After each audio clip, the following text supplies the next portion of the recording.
Green, green, green. Oh, but Koa holds it around the outside, and he gets a way better exit.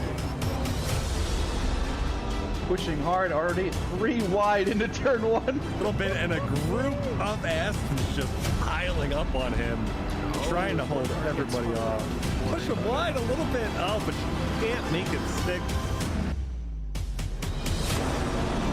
Boonstra is able to hold the inside. Got a little overlap as he can't do it.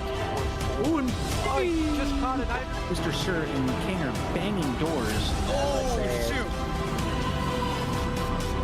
And we're off and away for SRA.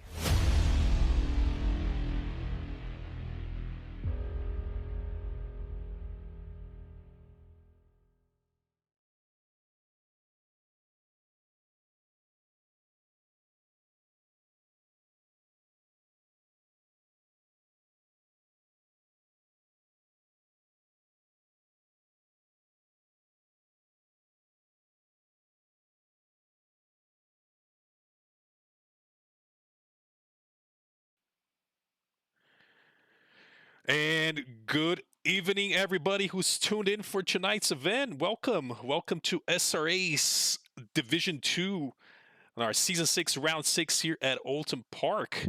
We're already quite a few rounds in already. Doesn't seem that long, to be honest, but we're already round away to Round 6. And let's go ahead and welcome our co-hosts here tonight. Selena, welcome back. Hello, hello. Welcome back to another round of the GT3 Team Series, Oulton Park. And of course, let's welcome Jerry back. He's had a 1-week break, and welcome back, sir. What's up? It's good to see you. I'm Jerry Finkelstein. I was dead for a week, but Raphael used his voodoo magic and raised me back from the dead, so here I am. Yeah, I had to bring him back to life. We missed him, so here we are. We're getting ready to again, and as I mentioned, we're packed our bags and flew over to England at Oulton Park, and drivers are on their mini practice session before we get our qualifying going and before we head over to the track view. Let's go over to the track map, and for those who might not be familiar with Oulton Park, and here we go. Let's switch this over. Again, it is one of the tracks that is not necessarily used as much. You don't normally see this, let's see in public service and such. People tend to avoid it. It's an absolute bump galore festival. A couple of, let's say, car manufacturers tend to avoid this track altogether, like say Ferrari and McLaren. They don't do very well with bumps, curbs, and all those things, and seem to be missing from a few divisions yesterday at least. The track is a little bit over 4 kilometers, 4.3 kilometers, almost 4.5, 2.692 miles with 17 total turns. As we again talk about, this is part of the GT, the British pack, the DLC the ACC has come out with, the other 2 tracks being Donington Park and Snetterton, but this season, so pretty much a throwaway DLC, let's be honest. Just kidding. It's, I'd say if we're talking about as far as the tracks, I mean, they're not necessarily used as much as I mentioned, but I'd say Donington probably the one that we get the most out of. But again, it is still Oulton Park, and it is what the choice is. Track, therefore we race on it. So. That's correct. Yep. Yep. Let's go over to our before we get to the track view. Let's go take a quick look at the driver standings, guys. Just kind of want to give you guys an update on what everybody's standing so far after 5 rounds. So let's pull this up for a second here, as we do have still with 372 points, John Archie. He's leading, but just 3 points now ahead of Alex Chilcott, who has had crazy races the past few rounds and is 369 points, again 3 points, and based on a few practice events I see from Chilcott, he's looking to maybe take that lead from John up top. And Davion, he was at really great races lately, and he's holding on to that 3rd spot. Josh Davion, 301 points. Looks like quite a few AMR cars up there on the top, with Schlitz in 4th, not too far back from Josh. So as we move on, let's take a quick look at the remaining of the field here. We don't want to leave everybody back again. We do have A total of 49 drivers have signed up for the entire league, but a couple of drivers have not made to all the rounds, but yet here are their current classifications. And it's moving over to the teams as Ghost Rider Racing Maple Bandits with 587 points. That is still John Archie and Stevens Malley. They're leading. Champion Motorsports Team McLaren, João Semedo and John Crown, 519 points. And then not too far back at all, Mist Apex Racing Audi with Eric Boardman and Michael Louie. They've been doing pretty good so far into the season as well. And let's switch over. Go to our race view. Enough of this graphic stuff as drivers are on their way out for their qualifying session, and we'll go ahead and they're currently on their out lap. So we'll focus on a few drivers and go from there. Yeah, I've been talking about Chilcutt, and he's been putting on the jets for the last couple of races, just completely destroying the competition. And we'll see if he's able to hold that here on a more difficult track. It's one that there's a lot of hills, like you were saying before, and it's one area where, especially on the exit, if your steering angle isn't straight, you're going to spin out no matter how much traction control you have. And we're already seeing multiple drivers in qualifying, getting those yellow flags, slamming into the wall and whatnot. It's going to be a tough race. That indeed, for sure. Especially that first chicane. That is brutal with the second curb. That, if you touch that, you'll be sent right into the grass without no question. Yeah, it's a very interesting chicane too. It has a, what do you want to call it? A short entrance and more of like a longer exit. Mm-hmm. So taking it correctly is valid. It's one of the ways you can gain a lot of time coming into the following up straight. And this one is just, it's not a very used chicane as far as the layout of it goes. So drivers are going to be a little bit more unfamiliar with how to perform that correctly. And we'll see really who is going to be able to master that and take over this track. Even the curbs as well. Like, it's hard as a rock, and drivers have to be so careful to maintain their tire pressure because the whole left is just going to be lost with all that tire pressure. Well, it is quite hot, actually. I mean, the track is at 35, ambient at 26. They will have to be doing some managing. Another thing I talk about Oulton Park with all the curbs is you want to be careful how much curbs you take, because that can definitely mess up your tires. I mean, I've seen people actually get a puncture, and you do not want that to happen here, as you were completely ruin your race, especially if you haven't yet pit. So yeah, I was lucky enough that didn't happen yesterday for my race, but I lost both the left side tire pressure, so it was quite interesting, but I was quite cautious after that. Yeah, one thing before I would be cautious too after that. No, I've seen the PSI will dip like immediately. You're just like, maybe I'm just gonna take the regular racetrack for now. Yeah. Just kind of avoid that for at least a few laps. So yeah. That's a smart move. Well, looking over here at the times here, we got Zooch coming in with the 134, which is a pretty good time as far as starting out here at Oulton. And a lot of people improving on their lap, all in the 34, 35 range right now. And yeah, we'll see who's going to take the lead here. I'm looking at Hartman, by the way. He's in third right now. He's got quite a bit of an improvement so far as he's going through that one difficult corner. I believe it's called the Knickerbrock. And speaking of that turn, is actually a little track fact that I wanted to kind of touch on. It's right before, basically nowadays after the track was modified, we have that chicane that you go really slow into. You make, your right, your left, your right, and out into the turn you go. And before that, and you can still see the actual part of the track, which there was no chicane. And back in the days, you had to have an absolute full commitment to just send your car like as fast as you possibly can on the right-hander. And that, especially with an off-camber sort of turn that you get out of that turn, it was really difficult, and a lot of crashes. And unfortunately, a driver, Paul Warwick, actually passed from a crash in Formula 3000 many years back, and that's why they added the chicane. The chicane did not exist. So That's one interesting fact for Oulton Park. Again, super bumpy, off-camber turn. You got a full commitment on that turn, and that, again, can be quite a lot of issues. So. Yeah, I hate those off-camber and the bumps and stuff. I'm definitely in the Ferrari, so really every bump was like a bunch of just bump into my suspension, and it really kept me in suspense whether I would spin out or not. So I'm currently looking at switching over the camera feed over to Taylor Molyneux. He's got a pretty good delta coming through so far. It's about a minute into his lap. Currently at this pace would give him the provisionary lead. Landshark does have the lead at the moment, by the way. yeah, but so does Zuch too. He's actually improving his time by a little bit more than Molyneux now. And he should jump in for sure and take that #1 spot, as he does right now with the 33.7. And yes, he does. And Draves, by the way, has put himself up there on the top 3 with a 34.105. And Molyneux not too far back, but Molyneux about to come through. We'll see what he makes. Yeah, that puts him right into second there. Now, Draves is one that we've seen in the top 3 a lot. But he's gonna really have to push because there's some tough names out there on track right now.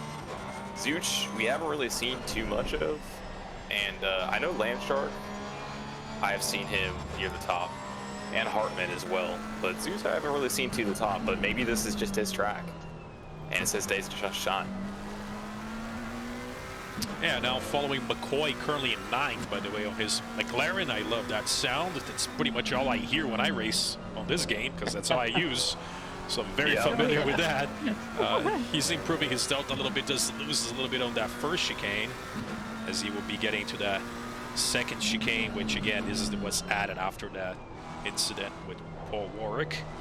And you get to slow down quite a bit, even though it's crazy on this turn. Even with that slow, you're taking is such an odd turn, and you tend to get sent out wide left, and you touch that curb on the outside. You just kind of like, it's almost like a hit or miss. Sometimes you kind of just really like at slow speeds. You're just like, it unsettles the cars. It's a tricky turn for sure. Yeah.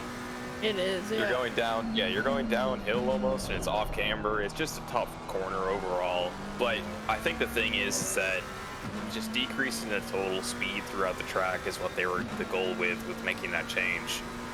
To just kind of get it where drivers are slowing down a little bit. So if there is an incident, hopefully it'll be not fatal.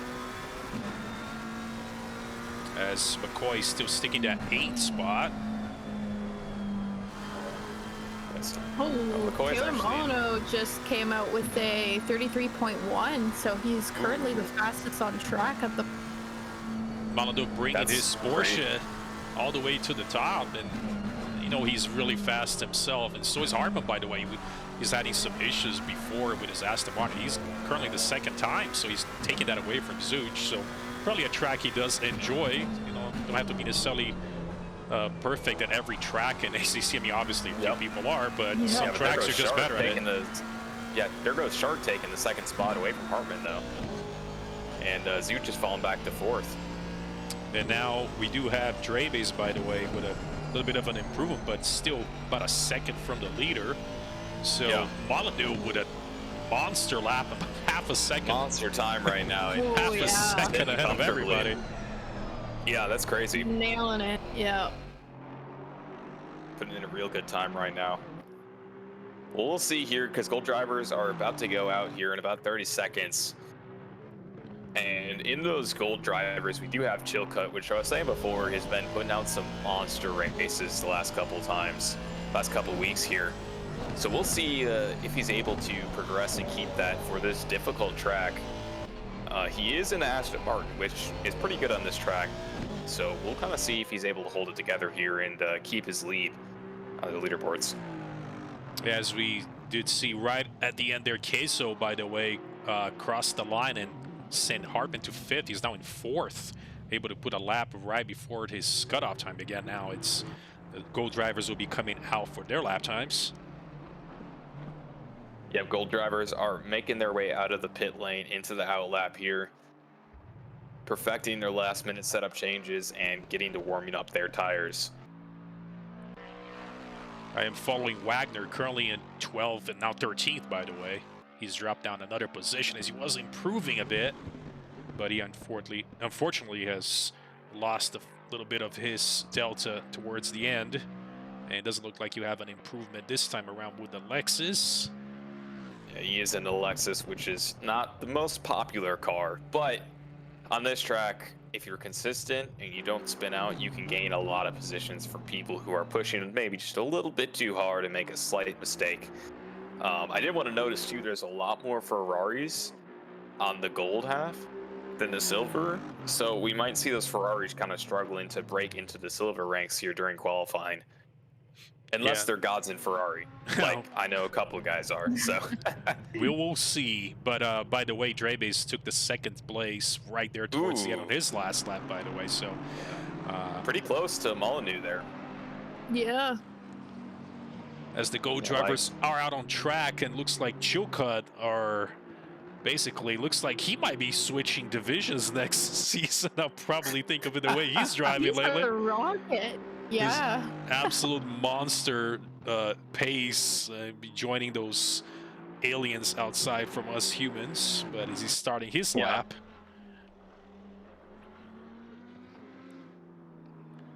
he's got a really nice looking livery as well on his Aston Martin. It's got that nice green and those good craftsmanship right there. Yeah, fuchsia looking tires. I mean wheels. Excuse me. Looks really nice.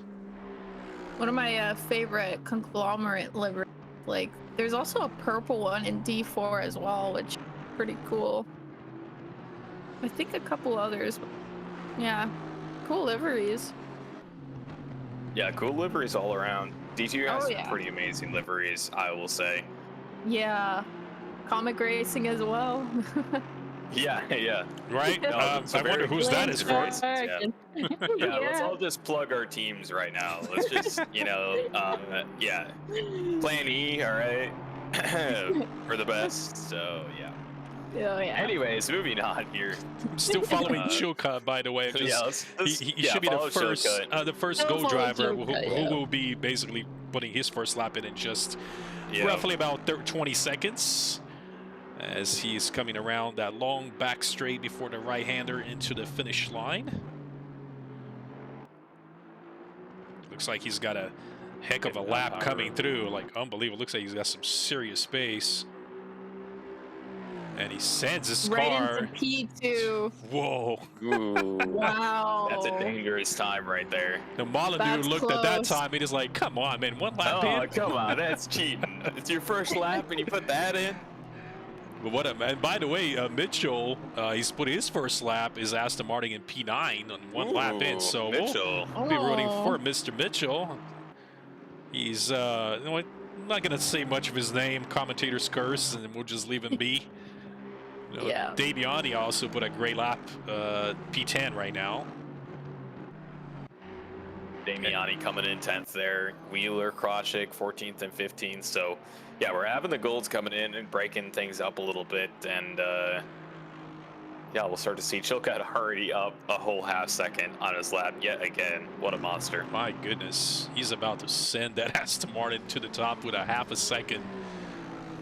Basically from P2, who's,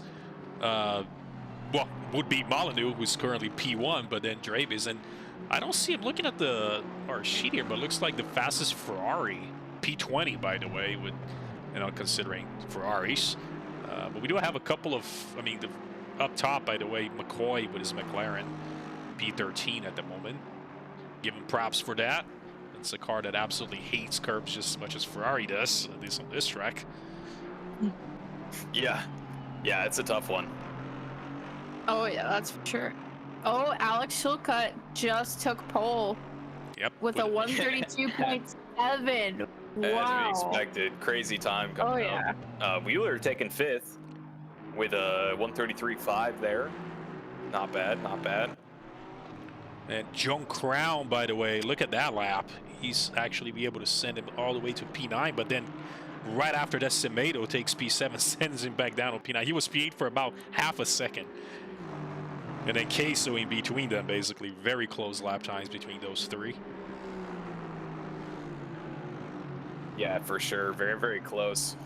Again, looking at the spread here, kind of getting rid of the outlier that is Chilcutt. Everybody is pretty close as far as lap times go. Within the first, what would you say, 20 people? Yeah, I mean, there is still about one, maybe not even 2 laps in most of these drivers, but these things should get crunched up a little bit more. But Yeah. Chilcutt is improving an additional almost No. Wow. 200ths of a What? second. So He's he a is. rock. Crazy, but he is on an invalid lap Yep, though. he is did, on yep. an invalid, yeah. I just saw that So he pop did in. a little bit of a track cut there. So that improvement is negligent. But Semedo is improving by about 2/10 over in 7th, which would bump him up in 4th, I believe.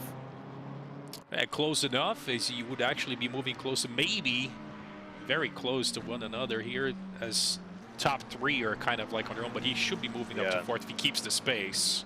If he keeps the pace, I think he actually, I'm trying to do some quick mental math here, but I think if he keeps this exact pace, about 3/10, well, now he jumps up. Oh, but he invalidated his lap. That is previously. unfortunate right there. He jumped Yeah, up on his delta, yeah. but he got the red number, and now he's starting over yet again. He's pushing just a little bit too hard near the end there, and sacrificed this opportunity to jump up to 3rd or 4th there.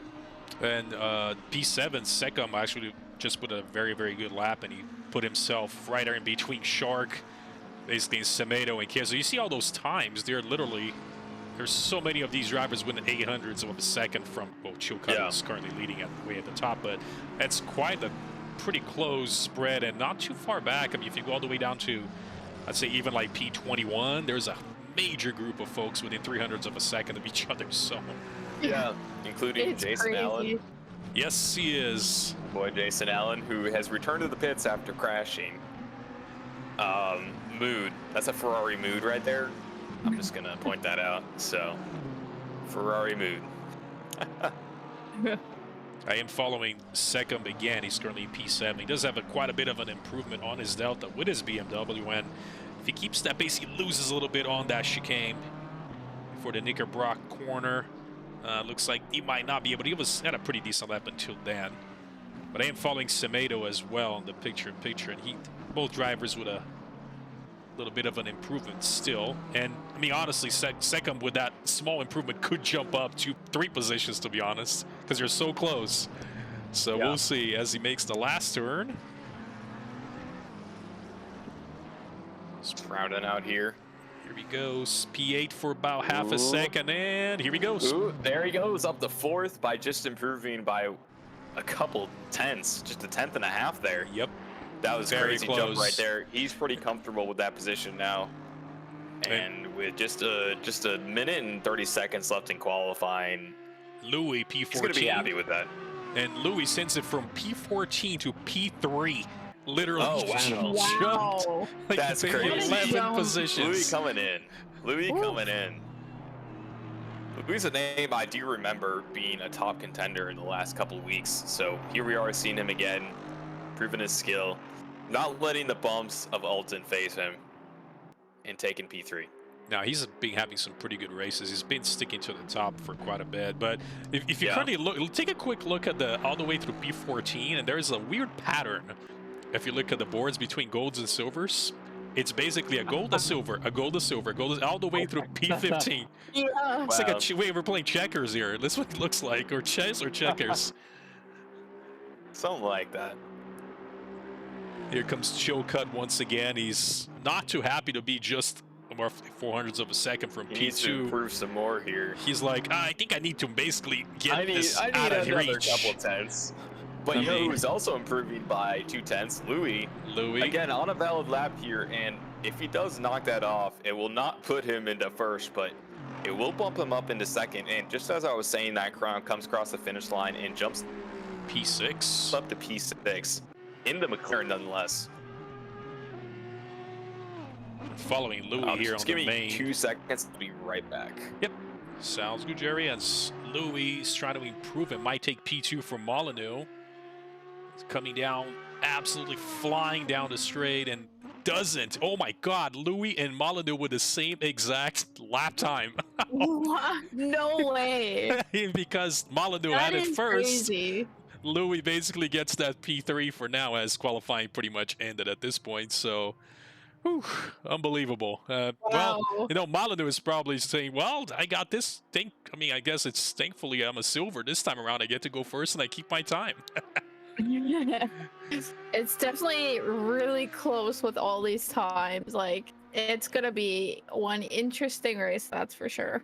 Yeah, we do have a total of 35 drivers, and speaking of different car manufacturers and all the big, again, talking about Ferrari, Archie was pretty quick himself, but he's P20. That is the fastest Ferrari for Oulton Park. So you got to give props for Archie, Jason Allen, Smalley, and Russell Allen and Botella to even attempting to put in a race here today. So I mean, hope they survive to the end. I'll just say that. Oh yeah. And too, if as long as they're careful, they're going to gain some positions up. But we'll see, because it's hard to be careful in the Ferrari and still be fast, as we've seen from these qualifying results here. And I didn't even participate last night because I could not put in a good time. And when I was practicing, it was either I go super slow or I would not be able to consistently put in any lap near pace. So I just decided to not participate. I don't blame you at all, sir. Yeah. I don't blame at all. It was just one of those weeks, you know. It was just like, you know what? I'm just gonna take it easy, and use my drop race here, and not take somebody out and get a plus 330, on the first lap. So sure, we're just gonna play it safe and jump in next week where we have. Oh, I don't even know what track we have next week. You're gonna love that one. You're going to Bathurst, sir. Oh, I am. Oh no. I love that track. That track is one of my top favorites for sure. Oh, like, it really as is. challenging as it is, I still love it. Oh, I mean, Very that's the one track that you get all these nice long straights. You get the chase in the back in the first straight, and then all of a sudden everything just goes to absolutely hell.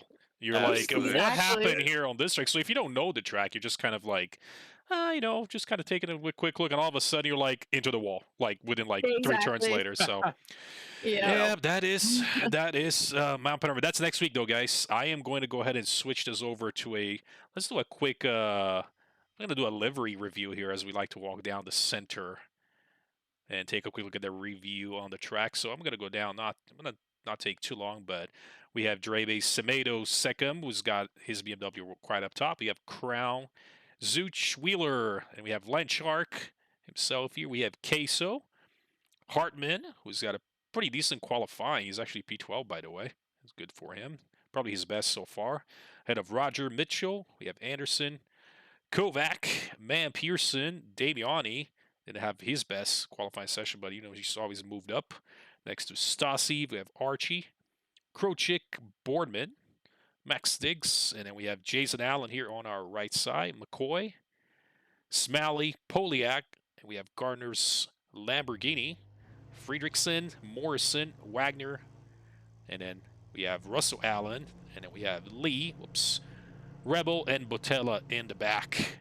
So that is our grid for tonight. Total, again, as I mentioned, 35 brave souls here at Oulton Park to get started.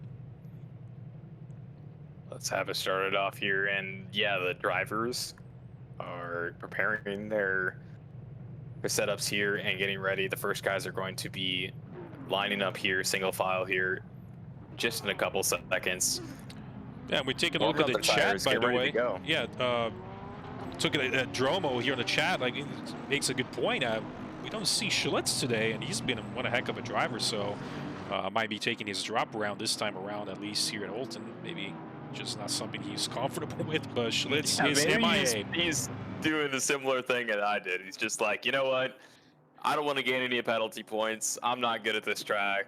Let's just call it, It's just, I don't want to kill anybody else on the track. before next week, Maybe next week was worse. This was just a precursor to what was coming next week. Oh boy, yeah. I'd say my approach at Mount Panorama, as I mentioned earlier, is every time I go through that mountain section, I go absolutely cruising speed, because I know I will win positions because everybody else dies. So, I gain positions. I go super safe, unlike some people who go absolutely bonkers. I should just you know, name it to Mount Panic. Mount Panic up on the mountain. Yeah, exactly. Panic. Yep. Welcome to panic mode, because that's what it is. And Yeah. when all yellow big. flags come up, you just hope you're not driving into them. You're like, where are they? I don't know. Okay, let's keep going. Yeah, exactly. Yeah, but then Oulton Park again is more like, you know, there is actually a very interesting curb if you're not familiar with turn 1. You know, you tend to go wide. It's one of the spots that if you're not too careful, you get a track cut warning. Excuse me. But then on the inside, if you're just trying to make up some ground, let's say you get your nice, you don't get a track cut, there's an inside curb to your right that if you touch that curb, it is totally race over, because your car, it's like it just bottoms out completely. And hopefully people can avoid that curb. Is on the inside, right on pit exit, literally right by pit exit. If you're not careful, it is game over. And obviously the absolutely crazy chicane we have just about beginning of sector 2 after the hairpin, which if you hit those curves the wrong way, that can also be quite the problem. But you know, some cars can take it, some cars can't. Ferrari and McLaren, but you know, we'll see. That's a couple advantages. You know, of course, some cars are better in tracks than others. So Yeah, for sure. And the ones without the suspension to handle it are going to be having a tougher time to be able to take some of those bumps. they are Chilcutt leading approaching the pack here. Yep, as they're all catching up to the once the end of the formation lap, everybody's just rushing down the straight just to get. I mean, that's what I do, you know, just gun it. I'm just like, all right, I want to get in formation as quickly as I can here. It's like these are basically we call it ACC things, and all of a sudden, if you're in the back of the field and it says "get to your spot," and you just find yourself racing down the track. Get to your spot. It's kind of funny. All the cars on the left are all the same livery. Isn't that crazy? Yeah, there is a huge amount of those as they're about to go green, guys. We're about to go green. Yep. Let's go. And Here we green. go, and they're off. And we are off the way. Here we go, and Chilcutt still leading in first. Going side by side through that first turn here. Everybody keeping it sort of straight. Looks like Somebody Louis goes and Dribbies wide. are going side by side here. We do We're have already picking somebody. at Alex. Somebody has gone wide and has fallen back, but he's merged back into the track, so not much time. Like somebody goes way wide out here in the back, and I'm not sure who that is. And still following through here on my end, but whoa. Looks like McCoy, by the way, with a drive-through at the start, so that's not a good Out of start. position a little bit. Oh no, and here we go. Molyneux and Chilcutt Molyneux almost got us up for a almost. second, but Ooh. Chilcutt secures the bag to keep pole. That P1 position. Yeah, very, very close racing here. And now Louis Really is kind close. of coming up the back end there. The little 3-pack between Molyneux, Louis, and Drebe is coming in And for Drebe. third and fourth. Oh, almost Going side through by that second side, chicane but here. Dreeb's backed out. Now Louis still holding on with his Audi on that P3, so Dravis had a great race last week at Zolder, and he's trying to gain some ground here as well. But Louis positioning his Audi dead center on the line, so not giving you any chance for any sort of overtake. Yeah, and he took those last couple lines really, really well and kind of pulled a little bit of a gap there. Catching up a little bit to the person in front, Molyneux there, but Chilcutt is pulling away as Chilcutt does with significant pace over the rest of the drivers here. He's got about basically a second and a half already on his Aston Martin. My goodness. Oh my God, that's He's crazy. flying already. Like, unbelievable. Take a look. That's Looks like crazy. somebody has Hartman. gone wide. Looks like it was Hartman. Yep, as you Hartman mentioned. there dropping at least 7-8 positions right now, just waiting to get back on track here. He does in the middle of traffic, right around finally Gardner. to 25. Yeah, position 25 right now, but yeah, he held up a little bit of cars there, but has made it back onto the racing line here and is ready to keep at it.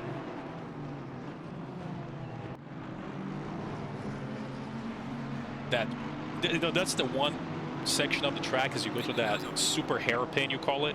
You can brake so late and just kind of slingshot your car around it, only to get right to the next there's chicane. a ridiculous amount of camber right there. It's almost like an oval camber, oval track camber. It's just slingshots it's around a lot that of camber turn. right there, and I find I brake probably a little bit too much there. But let's take a look over here. We got Lee and Wagner right here going side by side. Ooh, a little bit of contact in the second chicane there, but they're back on the track here and going side by side. And it looks like Lee is going to be able to take that position. He does. Oh, And Louis. Garner, by the way, moved up to 23rd after Smalley because he was Hartman who had merged right behind him. So Gardner was able to take that position. He's P23 at the moment. Good opportunity from him there. Looks Yeah, like Mitchell had a little bit of a moment there and went to the pit lane. Maybe now the pit window is never open. mind. He is pitting. He Just is kidding. I getting thought he had a that moment out of the there, way. but he's just decided to pit. I kind of forgot about the pit window there. I was like, wait, he's already in the pits, but nope, we got a 55-minute pit window. The rest of the And he is taking opportunity of that to get some clean air here. So, Yeah, you know, not many drivers have, you know, looks like nobody has that many major damage, excuse me. So looks like if you get into the pit, get your pit out of the way, you might have some clean air, at least for a little bit. But by the train up to the front, by the way, I mean, we're talking about, well, Chilcutt just kind of taking off on his own, but Molyneux. We gotta talk about Chilcutt. He's just doing his thing right there. Look at that line of, look at the train though, from P2 all the way through P12. It is unbelievable train. As Molyneux just holding on, and then basically the conductor at the moment. Yeah, it's all on him at the moment. He is being a conductor, and that Porsche is going to be tough on the straights, but he's good on the corners. I do have Molyneux on the main screen, and I've decided to go to Anderson on the picture-in-picture because that's the beginning and the end of this train. As Louis is just trying his hardest to get around. Maybe Molyneux maybe thinks he has a little better pace, but Molyneux just on defense, and it is a very tough track to overtake unless there's a mistake from obviously from a driver. As Molyneux goes a little bit too early on the brakes, but not enough room for Louis to attempt anything. To make a move there, yeah, exactly. As you were saying, it is hard enough to drive this track without making a mistake, so overtaking is very, very tough. It's a narrow track. There's a lot of bumps, so taking a lot of these corners too wide is very, very difficult to pull off. Oh boy, Molyneux goes straight. Oh no! Oh, straight into the barrier. No. That's race-ending damage right there. Unfortunate for Molyneux. Oh man, he just right into the barrier. Oh. That's a tragic turn to die on too, because you're already going so fast through that left-hander that if you go off, there's not much space there to brake on the grass into those barriers. I really think they should make that a more of a easier surface to work with besides that grass. Following Wheeler, by the way, with Shark, as Wheeler defends this position from Shark going into the little kink into the Knickerbocker turn, but he's able to defend himself from Shark. And these guys have been very close. I mean, other than Chilcutt, was already looks like he's heading home. It seems to be at this pace, and now Louis with a P2, but Drebes and Semedo again not too far back. So yep, it looks like Kovac here is coming up alongside Shark here. Yes, going into the right-hander here, and it looks like Kovac is going to be able to take the inside and take the position away from Shark. And Shark losing a little bit of speed on the straight, and it looks like Anderson was looking to make a move but didn't have the position there. But Shark was a little bit wide, so we'll kind of see if he's able to hold that speed here. Looks like he is, so he's only going to lose one position from that. So not too bad. I mean, race still 53 minutes left, which is a good thing, but yep, you can't win a race in lap 1 unless you're Chilcutt. You know, then you've already won once you're in first, you know. It's already secured for that. Yeah, you're already good. And now that the looks, it's only taking, we're literally on lap 5, and all the drivers have been putting in now practically their fastest laps because it's been such a close train that nobody can, you know, possibly get something going on. So it looks like it's kind of opening up a little bit, and they're using a little bit of each other's draft and all that, maybe get a better lap, but practically the entire field putting their the best lap just this previous lap. So and here we go, Stassi trying to make a little bit of a move, but is not able to get his front end where it needs to be. He's not able to pull it off there. He does have Kruchik. Yeah, that allowed Krochik to kind of game up there. No, Jason Allen is off the track. That is unfortunate. The Ferrari suspension and doing him dirty. He loses about 7 positions from that. Unfortunate. He's back on track, which is good. Doesn't seem like any damage, which is a good thing. But yeah, Stassi no and damage. Krochik, by the way, into the last turn. Looks like Krochik is going to make the move on the inside. And Stassi not giving up that easy. Has a better exit. Yeah, better exit into that corner, and it looks like Stassi is able to hold it for now, but Krochik's going to try and make another move there. Whoa. On the inside. Oh no, Oh boy. Contacts. Looks It like- could have been worse. Took the inside too much. Yeah. And not sure if there was enough room for Krochik to put his AMR on there, but that's it. Yeah, that corner, it goes down.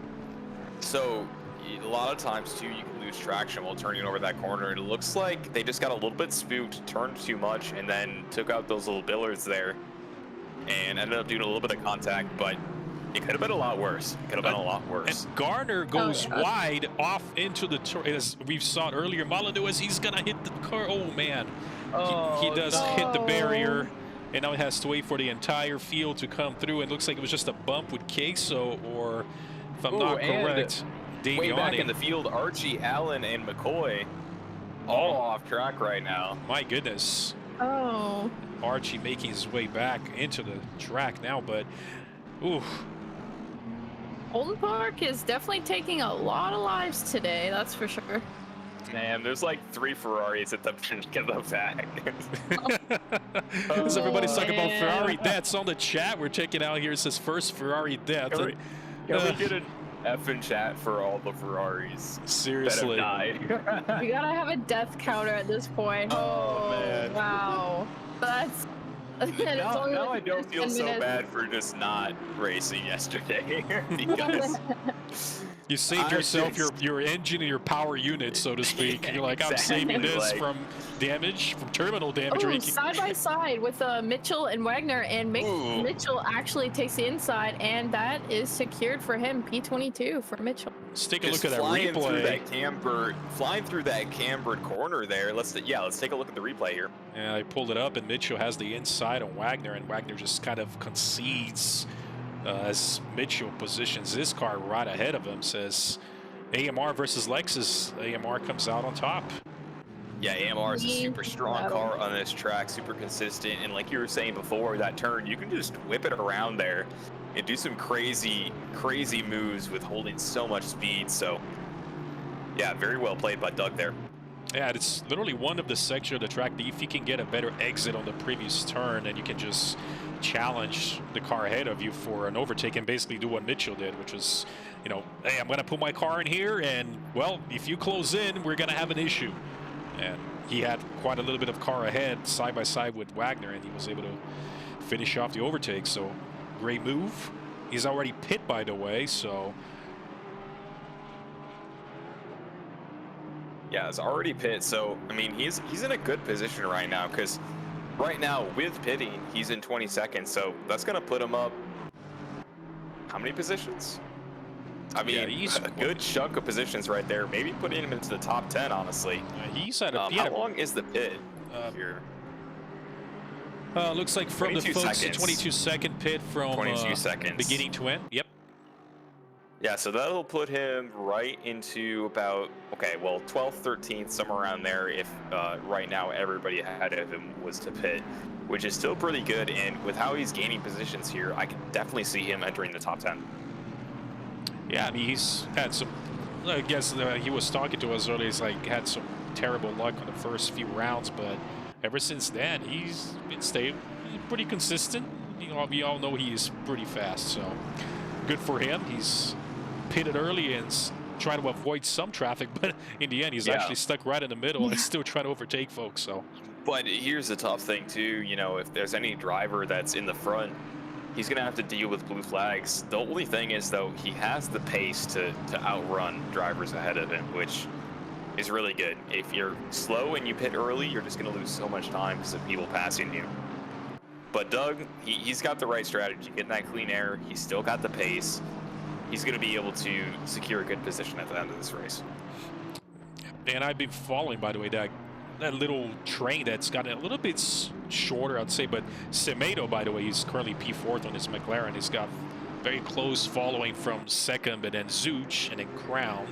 So they're kind of, you know, maybe trying not to affect each other's lap time as much, so they don't all get joined in by a train behind them. But it looks like they kind of got on their own pace a little bit. And Crown, by the way, the other McLaren, who's and McLaren doesn't like curbs as much, but they've been 2 McLarens on the top 10 so far with Semedo and Crown. So I feel like McLaren has a little bit of better time, but Ferrari, or the better time than Ferraris, just due to the fact that the Ferrari suspension sometimes likes to leave you in suspense, as I said before. Yep. So. And as they go through before the hairpin, it's such that left-hander, the fast left-hander, you have to be so careful not to basically over-sand it, as we saw Gardner earlier and Molyneux both. Yeah, 2 cars already with the death count from those barriers, and it's just one of those corners where, you know, it's not super easy to spin out, but if you do try carrying too much speed through there and you go wide or you touch the curb and lose traction, your race is over, because you cannot brake fast enough to not hit those barriers when you're going that fast. I mean, you're going on that grass and you have basically 0 traction at that point. You're basically hoping your car stops. I mean, you know, pray to God at this point. I mean, hope I don't die here. And hope I don't die. Yeah, I mean, I think the designers of the track would change that, you know. Has anybody died in real life from that? I'm curious now. No, not specifically on that section. As I guess they're more careful, so to speak. It's just previous track layout when there was no chicane right on that part, which, I mean, you're just basically praying that your car sticks. And what caused the driver's death was actually, there was a, I believe it was a bone, I forget the name, I can't remember, but it was a car failure, basically a mechanical failure that sent his car wide onto the left, and he got basically thrown out of the car, etc., and that kind of stuff. Oof. So it was a Formula 3000, so you're talking about open wheel too, so it's not the greatest I mean, to be safety-wise. So just tough racing. I remember watching other F1 stuff as far as drivers like sent into the barrier, their car on fire, and they just step out completely fine. And I'm just like, what? How are you okay? How are you still standing? Yep. I am following Sikkim, by the way, right now, and in camp for a little bit, as he's been sandwiched between basically Semedo, who's in P4 and it's McLaren, and Zuch, who had a great qualifying session, you know, this Aston Martin, and then not too far back Crown again. So talked about the McLarens doing quite well so far. You know, about 15 minutes into the race, though, a long time to go. We'll see how that goes. Yeah, we'll see here, and I do want to kind of keep, you know, an eye on Molyneux here, but he is in second to last. He's probably defeated going from so far up to so far back, but I don't know if he'll be able to gain any positions. He's 23 seconds from the nearest guy, and I don't think he can make it back, but it's just really unfortunate for losing so much like that.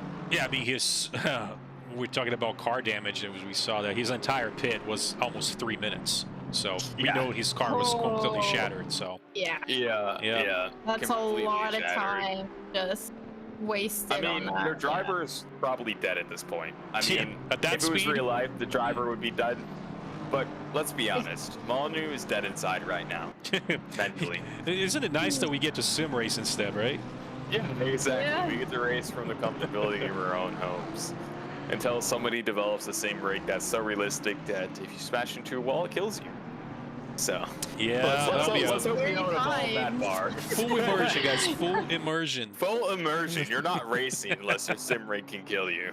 You know, we already deal with direct drive wheels, which can break your wrist, so we're not too far back from that. We're not. Literal injury right here. And honestly, let's take a look at the board here. We got Damiani really close to Steve over in 14th and 15th here, but I don't think there's going to be a move made here on that straight, but they're coming into the chicane here. Super close. Been following them for quite a bit, and Stasi just kind of holding him off. We'll move that over to the main screen while we go on the smaller screen with very striking liveries. They both went for that very here it is. Maybe I thought it was happening a little bit there. A little bit wide there, but no gap. available for them to fit their car in. And I was just commenting on their liveries there. I like how they both have very, very sleek liveries. There's a lot of different designs there. There's more of a funny design. There's a very sleek design, professional design, and they both got very professional designed liveries. Very, very reminiscent of maybe not real life, but very, very sharp edges and triangles. And oh, there it is. Inside. There it is. Oh, It's got he the sticks inside. it right on the inside and manages to do it flawlessly. It looks like Stassi there just Wow. fell under the pressure. He was just making tiny mistakes at each corner, and it cost him the position. Just sending the replay really quick as he absolutely sent it on the inside. I don't think Stassi was expecting Damiani to just send that on the inside. It's like, whoa, there's a name Aston Martin on the inside, and Stassi said, all right, looks like we're clear, and back in business he goes. But now he's under pressure. Stassi has fired Queso, not too far back from him. Oh, excuse me, there was actually Queso and Boorman that are actually battling for position down the straight, as looks like Boorman is trying to get that stick in on the outside. Oof, what a move. Yeah, he makes his stick right there, but Queso is not letting go. Because they came down the straight, and Queso's like, nah, I'm just gonna wait a little bit, but very careful around each other, which is good to see as Boorman does take that spot for now. Yeah, for now here. It's always going to be You never know looking to make that next move. Yeah, you never know when the next person is going to spin out there. Yeah, bumps and chicanes and everything else in between. Yeah, looks like the field has spread out a little bit, but we do have Jason Allen with Max Diggs not too far back. Jason Allen P19. Now both drivers have not yet to pit, but Diggs coming really close with his Porsche, and then obviously Allen on his Ferrari having to deal with a Porsche at Oulton Park. That is not going to be as. Oh, I thought it. Diggs trying to like bait him a little bit on the move, but Allen it just was kind of like bit weird there. very late on the like brakes. On a Ferrari, you almost have to like take a different line through that, because if you're like even turning a little bit, well, going out of that turn, you will spin out. And just going to that hairpin there. Actually saw Mitchell go wide on that turn back there, but he was able to salvage his mistake and stayed on the track a little bit wide, but stayed within close to the tracks. And he's not too far back behind these two, as Allen's still holding on that position from Diggs. But you know Diggs is see that Ferrari ahead of him, said, my car is suited a lot better than yours on this track, and we'll see what happens soon. Yeah, hopefully my buddy Jason can hold it together. I really have a lot of faith in him, but I don't have very much faith in the car. so it's about 50-50 right now. I mean, yeah, the problem is always between the wheel and the seat, right? But always. It's only a matter of a coin flip on one of these turns, and as you know, they like to bend it into the wall. So. And another mention. Man versus car. By the way, Louis, who is currently in second, he's trying to fend off Drabies, who is in P3. So that's a battle between podium guys up there. Yeah, and it looks like Hartman just took a position from Archie there. Archie in the Ferrari. Looks like it was a pretty clean pass. And it looks like Archie. They tapped a little bit of a bump there. Ooh, that could have been really, really bad. I'm a little surprised that didn't spin out right there. That would have been really ugly.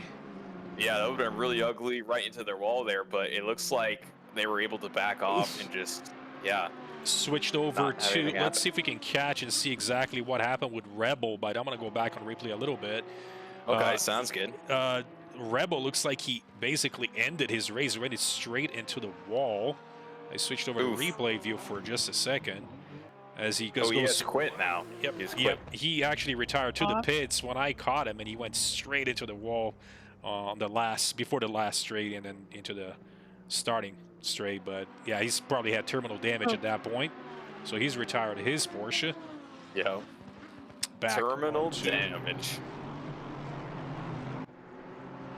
Flex, they won't fix that. Yeah, Semedo was, by the way, he's Secom, who's currently in P5, is still kind of hovering around Semedo. They kind of opened up a little bit of a gap between, basically P4 and P5, and then Zuch is P6.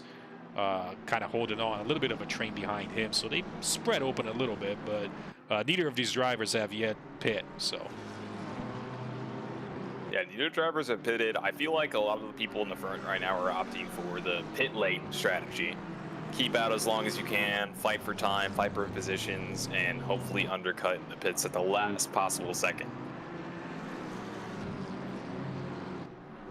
Yeah, but again, and good to see Second up top. I know he hasn't had much luck in a few other races, but we know he's really quick. He is the D3 gold champion from last season, so he's moving his car up on the field here at D2, which has sort of become like a mini D1, so to speak, at certain point. So, well, we got one guy that's a D1 guy, and the rest are just, you know, D2 guys. Now, who's that again? Chilcutt. I don't even need to look at 15-second we lead. Don't need to look. Yep. Unbelievable. He is on a serious turned his pace. rocket jets on there. He's turned the rocket jets to maximum right here. Oh yeah. Yeah, it looks like too. We got Diggs and Jason Allen now fighting. I'm pretty sure that's a kind of a new battle there. The Porsche and the Ferrari. Yeah, Two and cars also, that are maybe a little bit tricky on this track. Yeah, following Archie, by the way, who's on his Ferrari P27, he does have Morrison on his Lamborghini, not too far back, so within about a half a second. Yep, Archie having to fight off Morrison there in his Ferrari, which is going to be pretty difficult. Anderson and Anderson and Shark, the Lamborghini and the Porsche starting fighting for that P10 spot as well. And that's Anderson right behind Shark, just about a second behind, so not too far back. But looks like the field has kind of spread a little bit open. And we did see Rebel, who went to the pits after that major accident. He's gone. Molyneux, again, even though he had that major accident at the start. Yeah, I'm surprised he's sticking he hasn't around. left yet. Yeah, he's sticking around. He's wanting to get those race points in. I mean, you get points as long as you're not past 40th, right? Yep, 40th. So he's like, I'll pick up a few points here. I'm 32nd at this point. He is 2 laps down.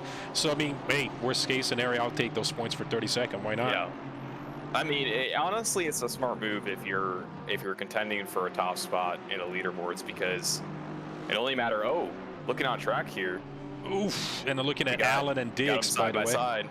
But Allen was able to hold off, and Diggs just kind of like, I guess we'll have to wait until next time as the Ferrari hits that outside curve, and just, you can see that this is just not like the curves at all, and the bumps. So you see the car bottoming out off almost to a point, and the Porsche like just kind of like gliding over it, it seems. So the Porsche can float, can levitate. So and that it does. Great job from Allen again, holding on at P19. Ahead of him is Smalley, by the way, who is actually the first. Let's say Ferrari as ahead of them. He's about 6 seconds ahead of Allen, so they've been okay with their Ferrari. So, well, that's just one bad corner away from catching up right there. So, and the other driver I see that is not on our standings and probably did not enjoy, looks like Russell Allen. So Jason Allen's team, it looks like that Ferrari has abandoned. And so and Rebel, which started with 35 drivers, so they have. Oh, yellow with the hairpin. Oh, looks like Morrison, who was following Archie so close, and he is banging up his. Oh man, he's got some serious issues with his Lamborghini all over the place. Trying to merge into the track without murdering anybody as he spins, and he's got some serious issues with his car. So he is out. Just take it to the pits, man. Oh man, he is completely beached out on the field right now, and I think he might be retiring to the pit at this point. Man, at this point, it's tough. Lots of deaths now. There, and, Moving back, looks like Stasiv has gone off, and he's lost 2 spots, and Jason Allen, Max Diggs moved up a couple of spots due to that. Right up to him. And also Wagner as well. It's kind of a 3-car battle going on now. Oh, and I guess Somali must have gained a position over Queso there, because he has. Now they're not Somali is not next to Jason Allen anymore. And oh, here comes Dig, very, very close. Coming up on the main straight here. Oh boy, He's here on he the comes. inside. They got the overlap. They go into the braking zone here. He touches the curb, still's able to hold it. Oh man. Wow, that was a crazy pass right there. I don't think that was track limit, so very, very well done from Diggs there, taking that position and carrying a lot of speed into the fast left-hander. I think Diggs said, I would take a track cut even if I have to at this point. I will try to get through. That would be a penalizable offense there if you gain a position. Yes. Via track cut. But Yep. I think all of his, I think the last 2 tires were still on the curb, on that exit curve there. So I think that was still a valid overtake. And now, by the way, now Stassi, who did lose a few spots, is having to deal with Mitchell right behind him, just about half a second.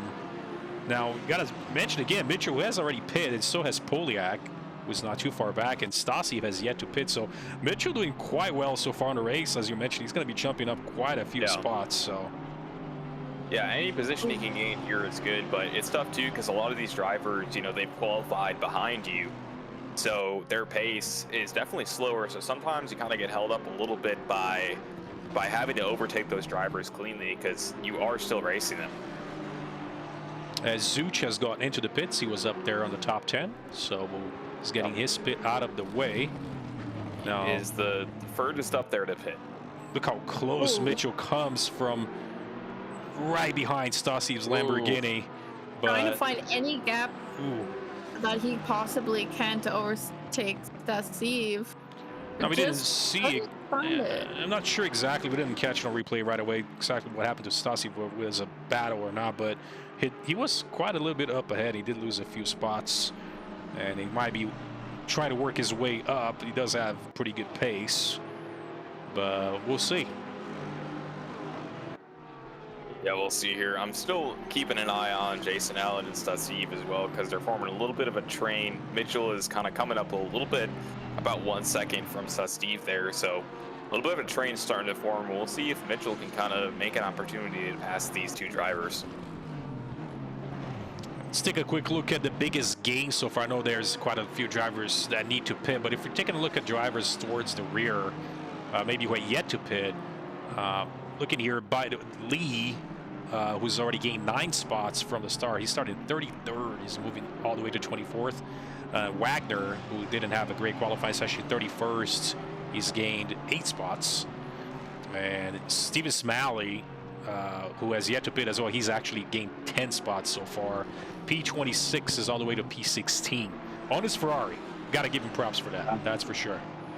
That's nice. I mean, it's easy to botch your qualifying lap on the Ferrari because you're trying to put it in a valid lap, you're not pushing it too hard, and then all of a sudden your qualifying's over. So being able to gain those positions on the track, keep it consistent is not easy to do, but Smalley's able to pull it off. Stasiv is going to pit as well here. So I'm done with this battle. Position, and now he is on to Jason Allen. Yep. Now Mitchell is going to be within about a second of Jason Allen there. Predator approaching the prey. Let's see how long Allen can keep off Mitchell. But with that Ferrari suspension, we'll see about that one. We'll see about that one. You are definitely right. But Mitchell's got that pace to close that gap if Jason Allen allows it. But right now, Jason Allen, he's putting in a lot of good, consistent laps. Not going off the track, holding it down. He's taking his lines, and he's taking them how he knows them. And honestly, he's gaining time on Mitchell right now. So if he can keep that up, he's going to be able to sit comfortably in P19. And also, by the way, Lance Shark, P9, having to deal with Anderson, very close for that P9 position. And there's a little bit of a group because Man Pearson is P11. So these guys are, again, there's a little bit of a battling Shark with a Porsche, Anderson, a Lamborghini, was doing a great job so far. And Man Pearson, excuse me, on the Aston Martin. A little bit of a little train going on there as well, as from the looks of it, neither of those drivers have yet pit. So they would maybe, if I'm Man Pearson here at the moment, maybe getting to the pits. If I know I have a better pace, get it out of the way and hope I don't get as much traffic on my way out. It's something I'll be thinking about if I've been stuck behind somebody for too long. If obviously it's a tough track to overtake. So. Yeah, looking at his best lap, he does have a little bit more pace over Anderson. So it's one of those things too where you got to debate. You know, it's like if I pit now, I might have to deal with blue flags. I might deal with traffic. But if I don't pit and I pit later, you know, how much time am I going to lose? It's all about cost effectiveness at this point. And right now, I feel like man person is better to stick it out. That's my opinion right here. Just pit at the very end. Just wait until the last minute and see how he fares. I mean, that's a strategy. That's what I would do. Yeah. Why not? Why not? It's something you can do. Again, it looks like about half the field and half are kind of in and out of the pits so far. So yeah, that's what it looks like here. A lot of drivers having pit. I'm gonna move back a little bit on the field in the picture-in-picture. They do have Garner, who had that incident that, you know, his car looked like it doesn't look like it was bad as Molyneux's car, but he does have Roger. Again, this is for P27. It's not too far back. And again, unfortunate to see somebody going too fast on that quick left-hander. Yeah. You think you can probably send it, and then oh my God, this is in Monza. And then all of a sudden, like, oh, too late. As Queso actually goes into the pits. And Mitchell is really gaining right on Allen. Ooh, and Allen seeing Mitchell back there is just, ooh, it's like, you Aston Martin, get away from me. He's pushing. He's doing Mitchell was able to catch up here. Oh, yeah. He's definitely got the pace. So that's especially over Ferrari at Oulton Park. Yeah. But Douglas is going to have to look at that livery for a while, you know, and that could be pretty distracting. So yeah. Well, and again, if we take a look at the actual positioning, Allen has yet to pit, but Mitchell has not. So maybe Mitchell is just kind of saying, you know what, I'm not going to take you on the track. Maybe say, oh boy, he goes a little too late on the brakes. Right there. Yeah, Douglas cooking it a little bit much through the chicane there. I think we're talking about Mitchell a little too much. We need to go ahead and just switch over the camera to someone else before something happens. I'll keep looking over there in case something happens, but feel free to. Oh no! Actually, Jason Allen went off a little bit, but still. He's okay, but look at Mitchell. Just lets Mitchell by. Is like, here you go, man. You can just take it. You're good. You're good. He's still got a pit, so there we go. Maybe he's gonna jump in the pits at this lap. We'll see if Allen decides to just go in now. Yeah. Yeah, if I was Allen, I'd be like, all right, I'm not fighting nobody. Like, I'm not even fighting Mitchell technically, so might as well go into the pits here. We'll see if he does. I think he's gonna be out another lap here. I think he saw that Aston Martin gets so close to his rearview mirror. He's like, I don't want to die. I'm just gonna let you through. Forget this. Speaking of dying, man person has slammed into the wall at high speed. And has some severe damage right here. Is not able to get his car moving. Okay, I'm moving right now, but getting back onto the track is not going to be easy. Let's see if I can get a replay of what happened. Nope, I tried to move the replay. I didn't go back fast enough, but yeah, it looks like it's the one section of the track that's claimed, I mean, at least that we've seen 3 drivers so far, so. It's claimed a lot of drivers now. Oh, yeah. We'll see if man person is going to be able to hold that damage. He's back on track. A lot of damage. Yeah, he does have quite a little bit of damage, and he has not yet to pit. Drivers are passing him a lot there. Mitchell just looking to go side by side here. Yeah, Matt Pearson does have some damage from there. As you can see, his front end. Go to the chicane here. A little bit of damage right there, but yeah, I mean, you're gonna have to let drivers through. He goes a little bit wide, lets 4 or 5 drivers through. He's gonna have to go to the pits here. He's got just some looking damage to make it to the pits. Yeah, his car is not handling the way he wants it to. Looks like Wagner also. Wagner, yep. Oh, there he is on the outside there. Oh, man. Over those bumps a little bit weird. He's being very dangerous right now. For his life. Unpredictable. Oh, my God, another driver. Polyak in the middle of the racing line. Allen goes wide, too, and he's dropped a few positions, too. So there's a whole train. Molyneux, who's a few laps down. Like, oh, my goodness, look at this. Side with man person. What a cluster going on at the moment. Man Pearson goes to the pit right there. Okay, there we go. He goes to pit. Now Wagner's just looking. He's not going to make the move right now. Follows him behind Jason Allen right here. They both touch the curb, but don't die. Amazing. Yeah, so basically, looking at the chat, I mean, it looks like Allen went a little bit wide. That gave a little bit of opportunity for some guys to catch up, Van Pearson, but then he goes to the pits. Wagner was behind, and it just sort of became a whole mess for just about one turn. And Oh my God. I mean, it looks like Wagner does have a little bit of damage on his car, too. I'm not sure if that was from the bump earlier, but it doesn't look too bad as he's trying to take his Lexus around. But he is now pressuring Allen for that position, and they both have yet to pit. So this is for position. Yeah, for position right here. And yeah, Jason Allen now 6 seconds behind Mitchell right there, just because of that whole ordeal. Man, that was crazy. It looks like action going on Mitchell just kind of got away free as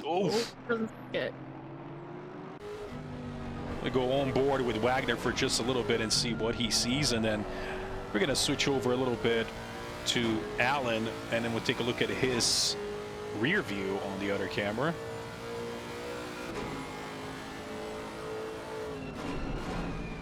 Yeah, take a look at that beautiful wing right there.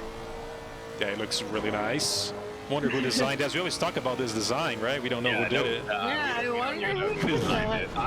See, I didn't even sign that one. I've been signing them now, but I always sign them on the bottom of the diffuser, like on one of the diffuser things. So. Here's something for you. You're gonna start signing these, and you're gonna put them on Etsy, and you're gonna start selling things. Oh God. Commissions. Etsy. You. All right, here it is, guys. $5, and then Etsy will take like a $4.50 cut, and you get 50 cents. There we go. How about that? That's the most realistic part of the thing about that fantasy right there. There you go. Etsy taking 90% of my cut. No, I'll just stick with SRA commissions for now. That's a lot better, way better. Yeah. Yep. Anyways, back to the racing here. Anything interesting going on? Looking to Stuart Wagner, who's behind Allen again for that P18, but you know, it's like he dropped off a little bit, and that actually Allen opened up a small little gap, but just about half a second. But also looking at P21 Lee and Hartman, which are very close to one another, by the way. Very close. As looks like Lee hits that sausage on that curb, and now has Hartman. Both a little bit of a Aston Martin battle, but it looks like Hartman makes a little mistake, then Lee opens up a small gap. But yeah, it looks like he's able to open that up there. We got a driver's request, by the way. We're gonna take a look at Mr. Poliak. Poliak is P20. We're gonna switch the camera over to him for just a little bit, as Patches wants to see how Mr. Poliak is doing at the moment. With Lee and Hartman following right behind him. Yep, not too far back. Basically, if Lee and Hartman are previous lap times, Poliak is actually a little bit of a faster pace the previous lap, so Poliak kind of comfortably in between them. P19 with Wagner, it's about 3 seconds ahead, and then Lee not too far back down, so at least he doesn't have to deal with anybody at this current moment. Yeah. For now, he's safe.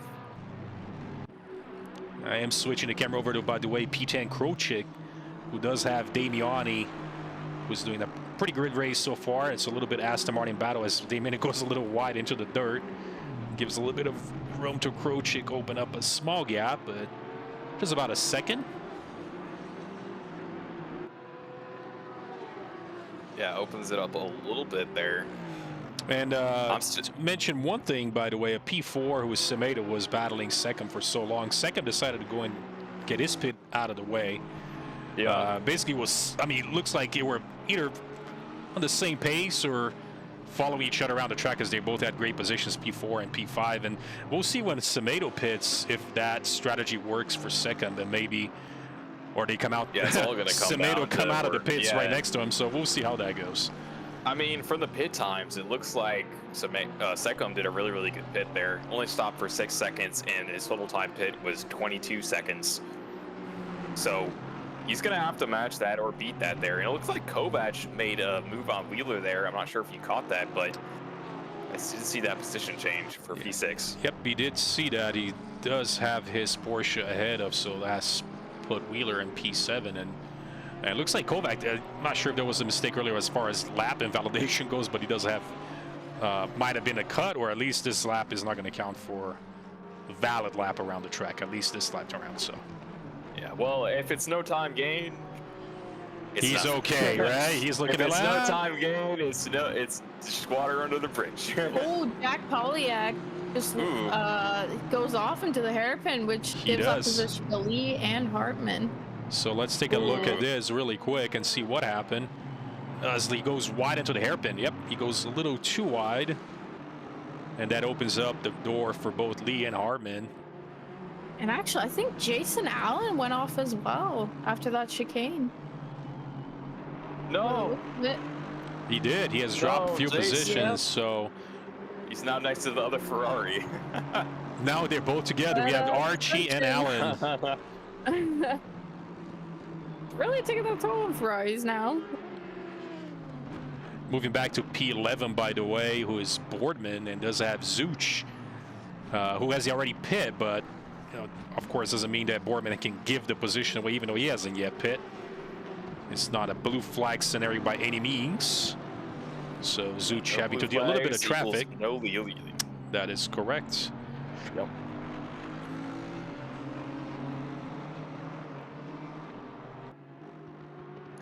Yeah, looking at Hartman and Lee. I don't know if you have that one up already. I do. I have that. There's still sort of. Ooh. Hartman goes off too. He does. Right. Oh yeah, making a position on Hartman right there. Yeah, a little bit of an error there, but Polyak was able to capitalize. And that gives Lee a little bit of breathing room. I think he's a little bit as he goes to hairpin, where actually Polyak had made that mistake. Now he's like very careful around that. But then now Hartman has fallen down back, so. Yeah, now Hartman, yeah, he's going to have to make up 2 seconds to get even close to Polyak there.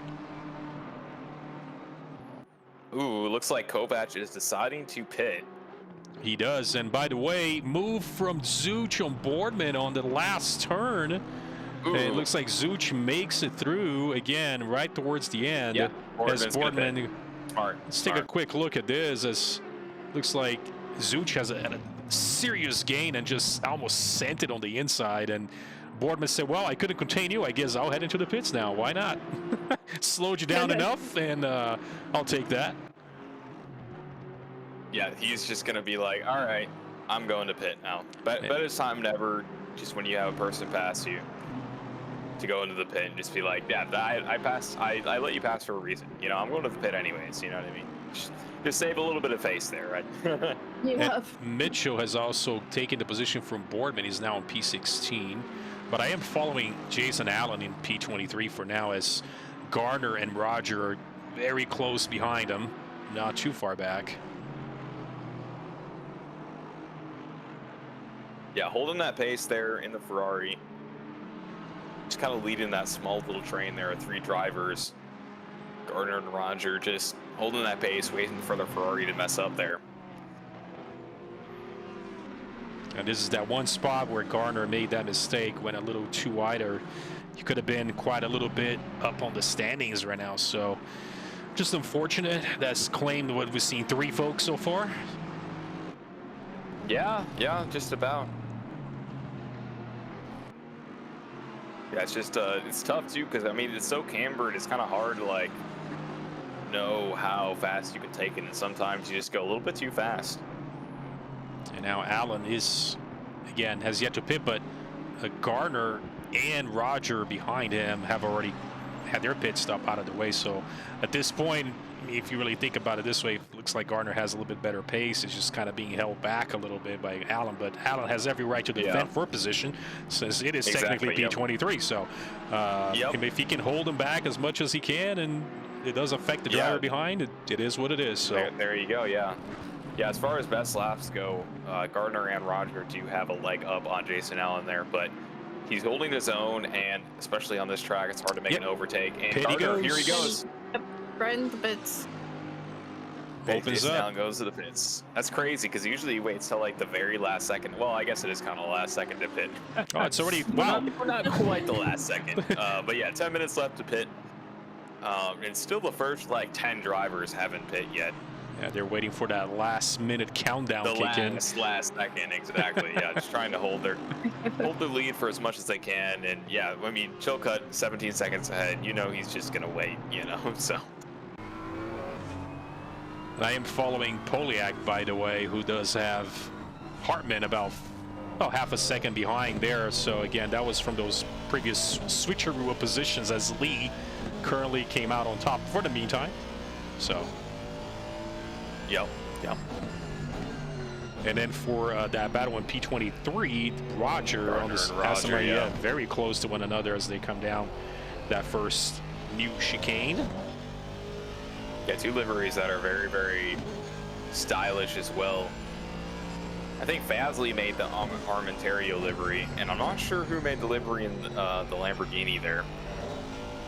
I believe that was his teammate. I believe Stasi, his teammates with Gardner. Oh, okay. And that was something to, I know Stasi has the purple sort of, I guess, Fanta, the soda sort of livery to it, but and his is like more like the, just like his white. I expect to see the orange Fanta, but I didn't see that. So I like it when drivers use the same design, but they do a different color scheme. It's almost like a negative. Really cool. Like yeah, exactly. Yeah. That was the updated THR livery from Wagner and Berg, who's actually not here today. It's actually a black and a white, so it's they look really, really good. Yeah, for sure. Yeah, that's the only battle really going on there. Just Hartman and Polyak and Roger and Gardner. Yep. As the rest two of in the there. grid is super spread out. Oh, Chilcutt is off the track and is into the wall with some damage. Oh boy, and that is Chilcutt, the race leader. And what happened here? For like a long time. I'm gonna go back. I'm gonna replay on this, guys. Let's take a look and see exactly what happened to Chilcutt as he's comfortably leading. He's still with the lead, but he has damage, and that might be something. That, let's see where he made the mistake. He comes down turn 2. And it looks like he just goes wide, loses his car, and let's see how much of the wall did he hit. Oh man, yeah, he definitely tapped that wall.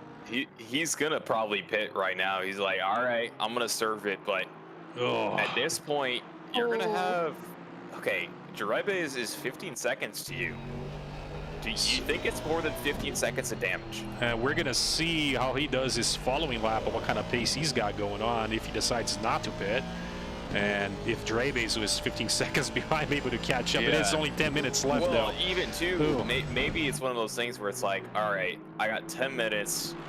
How much time am I losing per lap? Is it worth it to repair damage? Because at this point, you might be like, all right, if it's not that much, if I can still race with it, I might lose maybe a half a second a lap.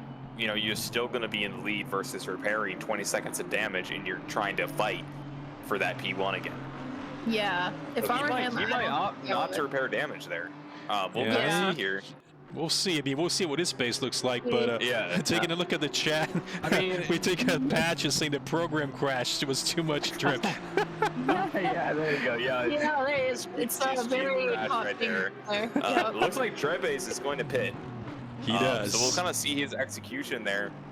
And it looks like Chilcutt opted not to go into the pit. So I do think he is going to kind of like look at his pace here and see, all right, do I have enough pace to keep this up without repairing that damage? And I think he's opting to not repair damage if I was in his head right now. And it didn't look like the absolute missile that Molyneux did earlier. So that was a huge missile, but but I think he might be able to bring it home. It looks like we'll see what his lap times will look like this lap coming. He looks like he has still at least clear track.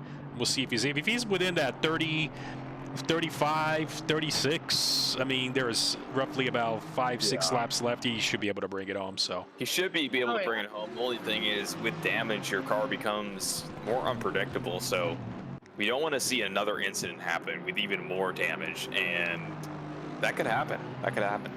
And just going back to Hartman, by the way, P19, looks like Lee went into the pits, left the door open. Basically now Hartman leading that group of folks, which is kind of being joined in by Gardner and Archie. So it's kind of a little mini train going on here towards the end of the race, and that's for P19. So what happened to Jason? Did he die?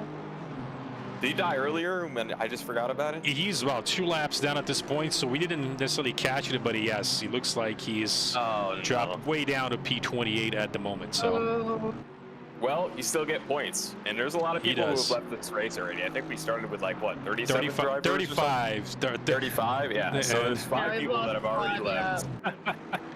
They have officially died on track. So yeah. And Chilcutt looks like he didn't repair damage. He didn't repair damage. Is he back on track? He's now down. Yeah, he is back in track. He is back on track. Time pit was 26 seconds. So. Oh boy! So he's dropped. Did not repair damage. He's driving with damage right now, which is risky. But I think it's the right play. You got 7 minutes left. You can't afford to lose 20 seconds and all of a sudden have to fight up a couple positions. So he's back out on track. So, and now Semedo and Crown and Anderson and Krochik have yet to pit, so they should be coming in soon. Yep. So it looks like he is back and out on the track, but again, ahead of the interesting, very interesting to see his move, but at least looks like he's, as far as championship point goes, he's still going to be finished up there on top anyway. So. Oh yeah, of course. Oh, yeah. I mean, when you're leading like that, when you're a winner like that, you got to always have the winner mindset. And the winner mindset is sending it for the last 6 minutes. Oh, for sure. Absolutely, absolutely. That's the winner mindset right there. Yeah. Yeah. No matter what happens, just your nose to the grind. So. A little bit of damage never hurt anybody. And one thing that Chad has pointed out too, which now we see, looks like Louis. We talked about this early. He has actually taken the position away from Drabius. Remember, Drabius was ahead of Louis. Yeah, so Louis now with a P6, and Drabius has dropped down to P7.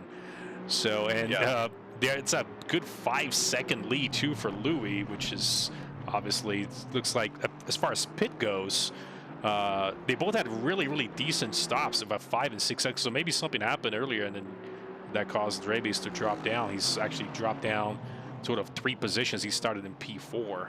So we'll see once the drivers ahead of him get their pit out of the way. So yeah, I mean, there's still 4 drivers that haven't pit yet. So yep, that's gonna put that. Yeah, that'll put him up 4 positions. So he's still sitting, you know, P3, P4 right now. Yeah, we're gonna keep an eye, which as I talked about earlier, is Louis going in right on the inside hairpit of Krochik, and there was some contact between them, but he actually managed to get ahead of Krochik. Yes. That was an interesting surprise right there. I just saw the tail end of that. Me too. As I pulled in, I said, what just happened here for a second? And then Zuch now has dropped positions. But one thing we want to keep an eye on, we talked about earlier, is Semedo, who's currently leading, but he has yet to pit. And he was basically fending off second. Remember that. It was for P8. And we'll see where he comes out once he gets his pit out of the way. So we'll see if that was worth staying until the end, or if Second did an undercut at the end of the race. So. Yep, looks like Wagner is coming out of the pits right behind Fredrickson for 24th and 25th. As he does, about half a second or so, or building up, and still, I'd say a okay race for Wagner. He had a great race last week at Zolder, but he's moved up 6 spots. He started P31. Is at P25, still picking up a good amount of points. So we're going to see Semedo and Crown pit at the same time. We're going to focus on the main camera. Semedo comes out. Let's take a look at Secumb as where he's at. And it looks like he is out. And Secumb, and look at that exit as we talked about it earlier. By side. As they're, man. Oh, no, a little bit of contact there. Woo. No, it's actually I was thinking somebody was going to get ACC physics right there. No, that was between Secumb and Crown. So Secumb actually came out behind that's Semedo. What I was saying right there. So he almost lost the position to Crown, who was directly behind him. But Semedo looks like his strategy worked so far, as at least he's been basically ahead of Secumb the whole time. So Crown took 2 seconds longer in the pits than others did with the 24 there. So I think that's what kind of set him back a little bit. Yeah, but Chilcutt now still in first here with pretty much everybody pitting by this point. He hasn't repaired that damage, and Louis is 7 seconds behind. It's just one incident from Louis. But Chilcutt's previous lap is still so fast. It's at 35.2. True. It is crazy fast, but you have damage, so your car is going to be unpredictable. you know, it's just one of those things where it's like, I trust his instincts, but it happened once, and now he has damage. It can happen again. Oh yeah, you don't know at all with that type of damage as well. Especially if it's like suspension or anything, you're just up for the unknown right there. Oh, and pit window is now closed, so I believe everybody has pitted at this point. Yep, everybody's pitted. Ooh, Stassi with a yellow flag right there. And Oh, what that happened was- there? How much do you want to see? I'm not sure. I just caught the tail end of it. I just putting the replay right now as he get a little too much curb on exit of the chicane and just bounced off the wall. So not too much damage, and it looks like he's not losing any positions from his car in 23rd, but he's back on track at this moment. So yeah, he's got a good amount of wiggle room around him, so he's going to be okay with that right there. Let's look at Hartman here in Somali. Hartman going for position here, overlap on the main straight, coming into turn 1 here. Going on the inside, looks like he loses a little bit of speed here, but still keeps it side by side. Now they're going to go side by side. It looks like Hartman is pulling out in front here. He did. Going for the long, going for the long left-hander and secures the position. Very, very well played. Yeah, Hartman I think Smalley just sort of backed out a little bit, said, I don't think I want to go too crazy on this turn, right so forget it. Not going to give up my entire race for one position right there. Hartman making that clean pass with no contact right there. Both respectful drivers going through that turn. I am following, by the way, Landshark P11 with Damiani P12. They're just very about close there too. As Damiani closed in a little bit. He was about a second or two, but it's a Aston Martin versus Porsche battle. And yeah, leaders on the final lap now too. And Damiani with a slightly better pace previous lap, so catching up to him, but it's going to be tough to overtake here. We know how that goes. So yeah, the best lap is very, very close as well, within a tenth of a second. Oh, sorry, actually, I was looking at the wrong guys. Sorry, Damiani does have a better best lap by about 4/10. But as you were saying before, the last lap is very close. Yeah, but they're running out of time. It looks like they'll cross in. Yeah. It looks like this should be the final lap. So. Yep. Leader is on the final lap. Yeah. And yep. So and look at Louis, by the way. He's actually closing in to Chilcott for Pete, but not enough time left on the clock. It won't be enough. I mean, Chilcott at this point, he's on an invalid lap, but I mean, unless he does some major bonkage right here, he's sliding around a little bit, but I think he's got this in the bag. And again, Landshark just fending off Damiani for that.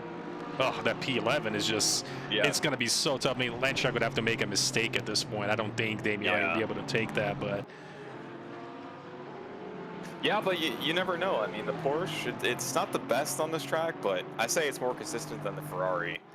But you know that Damiani is definitely still going to look for that right here. I mean, he's trying to close in as much as he can here, but it's so hard to pass on this track and gain any sort of advantage here. As we do have finished the race here. Chilcott has led and finished the race. Louis getting that P2.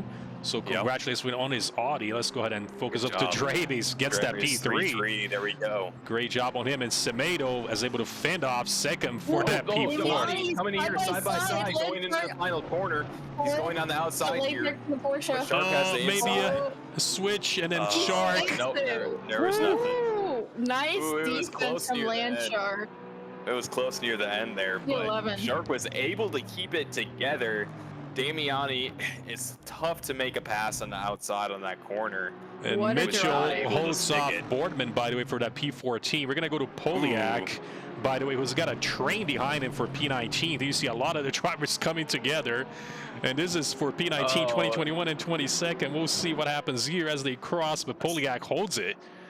Ooh. Poliak is able to hold it, and on the last lap, Jason Allen and Queso come together. But it looks like Queso does the friendly thing and lets Jason Allen by for that position to allow Jason to finish the race in his position. So that's that, and Friedrichsen crosses the line with Wagner. Not too far back, and a couple of drivers still out on the track. Looks like everybody's... Yeah, it's pretty much finished up at this point. Very good race. There were some wipeouts. There was some definitely terminal damage that you can't fix with flex tape. But honestly, it was a good race. Chilcott taking it away. being the monster that he is, had a little bit of a scare there, but opted to go for the right move, not repair that damage with only 10 minutes left, and it paid off. He was able to keep it together for the rest of the race. Absolutely. And we're going to go see if we can find some of these guys to bring in for a little interview and at least see if we can bring Chilcutt again, just at least find out exactly what happened, how they maybe that what little was mistake. going through his mind right there? Yeah, it's like I'm leading with like, I don't know how many seconds. And then just, I mean, again, Oulton hit that little curve the wrong way and you know what happens. So let's go back and we're going to switch over to our intermission page and let's see what drivers will be joining us. So bear with us for just a few seconds, guys, as we try to find a few drivers to get some interview going. Sounds good. Well, he's going through that. Selena, what did you think of the race? What was your favorite moment? Wow. Let me tell you what a race. It's hard to say that there were a couple of like really ballsy overtakes by one of Yeah. these. I think it was not Chilcutt. I think it was Polly. Thing just sending it in turn too. Like that was what an overtake right there. It was smooth. I was thinking you were going to bring that one up, that one where he just, the door was open a little bit. He shoves his car right in there and holds the inside. I remember the exact one you're talking about. I don't remember who it was, but yeah, I do remember that. That was a crazy overtake right there. Very, very well done.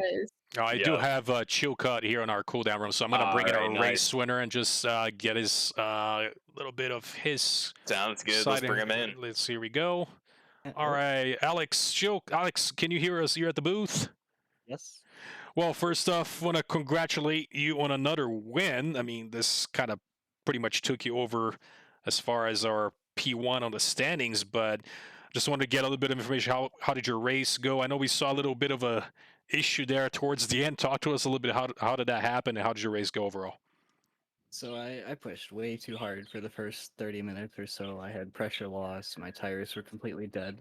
And at that point, I was like, okay, I want to see how far back Louis is. And my MFD wasn't working. So I just did a quick 180 just to see how far back he was, and then on my way. We saw that. We said he had such a large lead, and then we were able to pull the replay. And I said, we didn't know how much damage you had, so we're wondering, is he going to pit? Maybe, hopefully, it's not terminal damage and the car is completely shot. But even then, I think if you have a little bit of damage, you're able to bring it home regardless. So. Yeah, it was only about 10 seconds. So a poorly managed race, but a win is a win. Yeah, that sector just a little bit up ahead from where you lost, that fast left-hander claimed a few lives as they go a little too wide and then into the barrier, unfortunately. But good for you. You were able to actually bring it home as it is. So still congrats on another win, man. Thank you.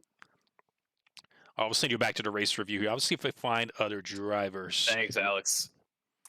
All right. Here we go. Who do we have? Who else do we want to bring? Molyneux. I want to bring in Molyneux if he wants to talk.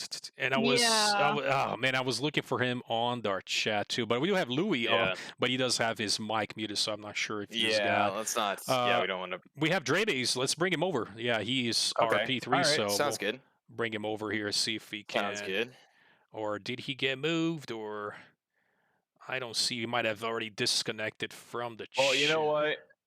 I think we're okay for driver interviews. Yeah, I don't see anybody else that I wanted to get some info from. So, well, I mean, guys, it was a great race. I mean, overall, a couple of weird incidents at the start.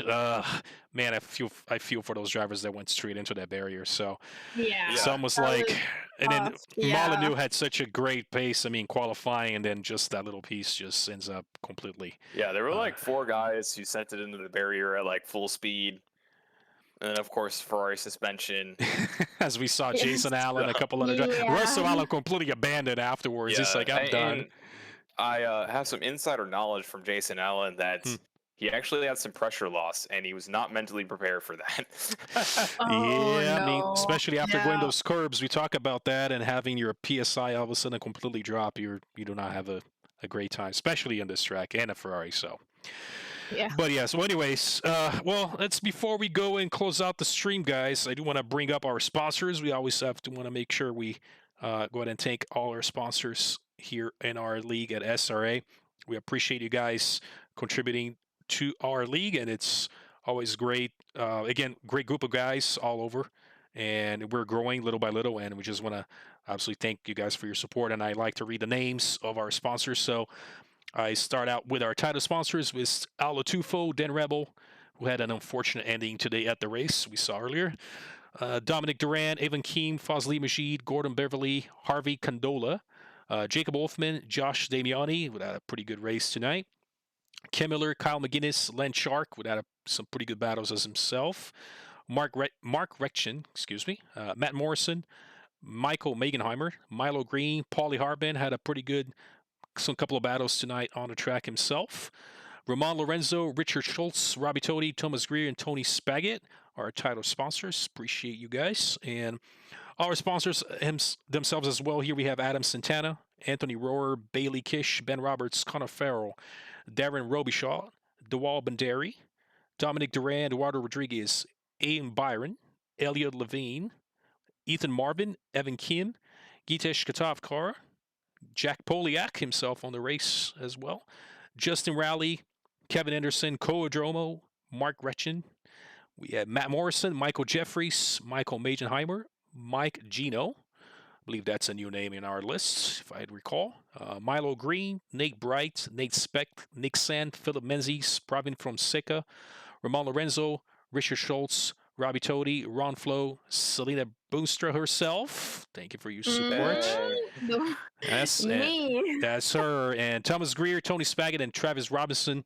Thank you so much for your support. We also want to seem to forget, but also thank our business sponsors, Documize and Retro Saga.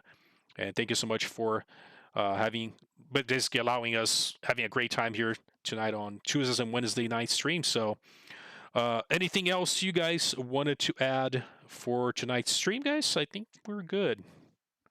Yeah, I think we're good. Amazing race as always. It's always good to be back. Thanks for kind of taking over. I just had a really long day at work, and as soon as I got home, the stream was going to be starting, and I was just like, I'm not feeling it. So thanks for covering for me, and it's good to be back with you guys in the booth here. And Raphael killing it with the streaming quality, as always. Selena killing it with the commentating, as always. So, I'll see you guys next week at Mount Panorama, where I will inevitably kill myself.